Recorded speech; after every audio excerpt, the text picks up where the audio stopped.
Across Israel, there are thousands of girls that are being lured into relationships with Arabs and brought into Arab villages, sometimes tortured, sometimes held against their will, creating environments for them that are abusive and stuck for the rest of their lives. Who's out there making a difference in this? Well, I heard of this amazing organization called Learn and Live that is literally catering to thousands of young women and saving them before they enter into these marriages, into these arrangements, into these relationships, and many times, even afterwards. They're providing counseling. They're protecting them. They're literally on the streets saving Jewish teenagers and young adults. This blew me away. And the more I looked into it, the more I realized this is a real issue. And thank God, there is an organization like Learn and Live that is taking this on.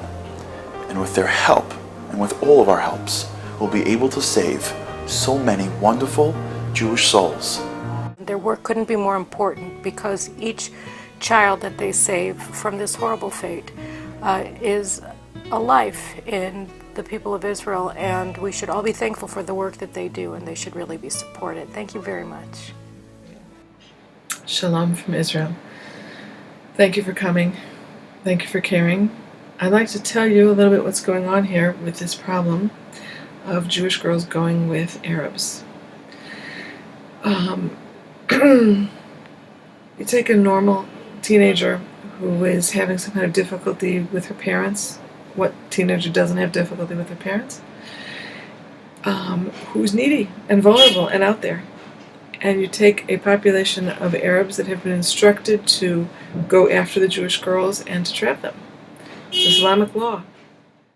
So bombs have become flowers and boxes of chocolate, and our girls are falling like flies. From girls, I've worked with Beis Yaakov girls, I've worked with Beis Yaakov principals. It has hit our community in a terrible way. We work with all the girls, not just the ones in our community. I'll tell you a couple stories of how these things happen. There's a girl, she happened to be the great-great-grandchild of one of the Gur Rebbes from way back when. She obviously had Zchus Avos. She was on a beach in Tel Aviv. She skipped out of school one day and went to Tel Aviv, went to the beach. She was sitting by herself, and somebody runs by and steals her purse. She gets up, she screams. Another guy out of the blue comes, runs after the guy, comes back to her and says, "I'm sorry, I couldn't catch him. Here, call your phone. Take my cell phone and call your phone." Sometimes they throw that by the side. So she calls her phone, no answer. And he says, "Do you need money to get home?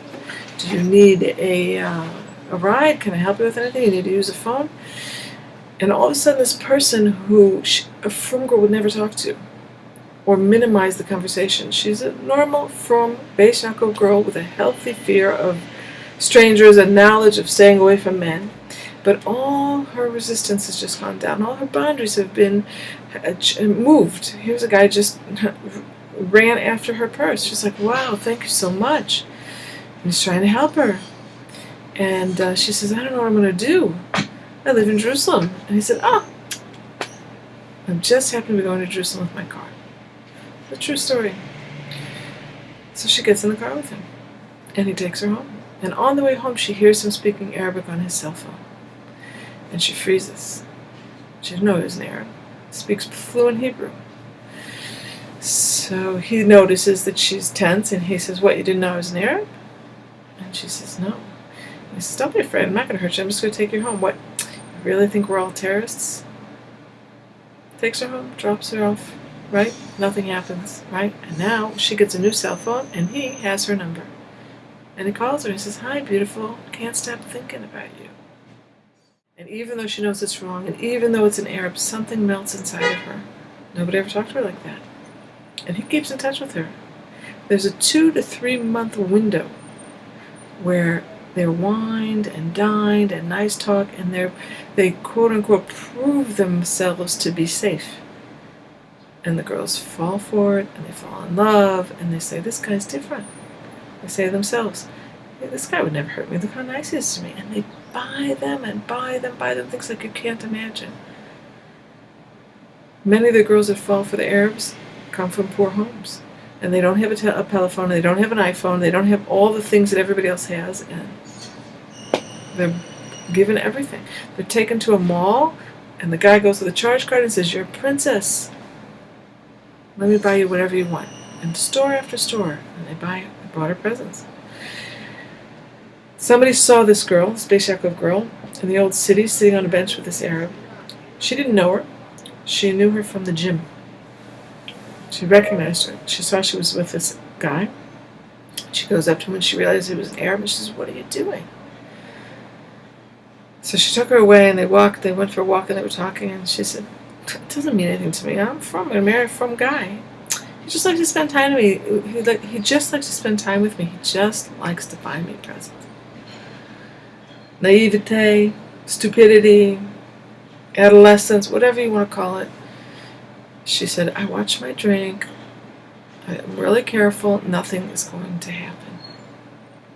If you go back in your mind and you think the things you did when you were 17, you can get an understanding what these girls are going through and how they're making decisions. So he called her and called her and called her. And one time she was stuck and she didn't have a ride. He picked her up again. He took her home again. Never touched her, never hurt her, never made any kind of abusive or even any touching, nothing, right? Just nice, kind, listening ear, warm words, and made her feel good about herself.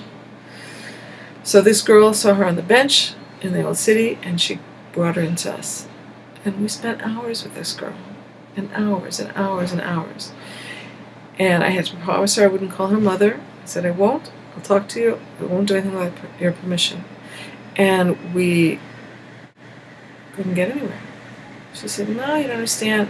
It doesn't mean anything to me. Nothing's going to happen." Right? So she promised me she was going to watch her drink and she wouldn't get into a car with him again. And I met her once a week, and we'd go out to eat, and I told her she was a Bas Melech and how Hashem loves her and has somebody waiting for her. And all the right words and all the things you're supposed to say, and nothing worked. And then she got in the car again with him. If it was your daughter, what would you do? Where would you turn? These daughters, they're Hashem's daughters, they're our daughters. We can't look at these girls that they're not ours, they're ours. The founder of the organization said, if it was your daughter, you wouldn't sleep at night until you got her back. Should we do less for these girls? First of all, if nothing else, no, there is a war going on. They're after our girls. We're totally politically incorrect. The media doesn't cover this properly. If you get into an Arab village, there's no laws. Nobody wants to go in there, not even the Israeli army. And our staff will go and save a girl. But again, our focus is getting the girls before they get trapped, because once they're trapped, not only it's life-threatening to go in and save a girl, it's tragedy for the girl. Kol Yisrael Arevim Zeh Nezeh. These are our daughters, and please help us save them. There's no law against a girl running off with an Arab. So there are two things that we have to consider. One is how we could prevent this from ever happening, and who's going to do it. So the only way to prevent this isn't by chaining girls down or scaring them with horror stories. They've heard the horror stories, and the horror stories are true, and they know it's true. They know about girls who can't leave the home. They know about girls who have oppressive, angry, bitter, violent husbands who hold them under surveillance. These stories are true, and they know them. What they don't know is that the charming young man who they met could ever be like the horror husband that they've heard about. You have to ask yourself how you could just sit back and say, nobody is taking care of the girls. You have to provide for them. And again, the formula is love, warmth, relevance, and a place to be. So it's from this perspective that Turn and Live is a place where they can go to get this. So my wish for you is that you have the merit to help them, because you need the merit and they need your help. Have a good day.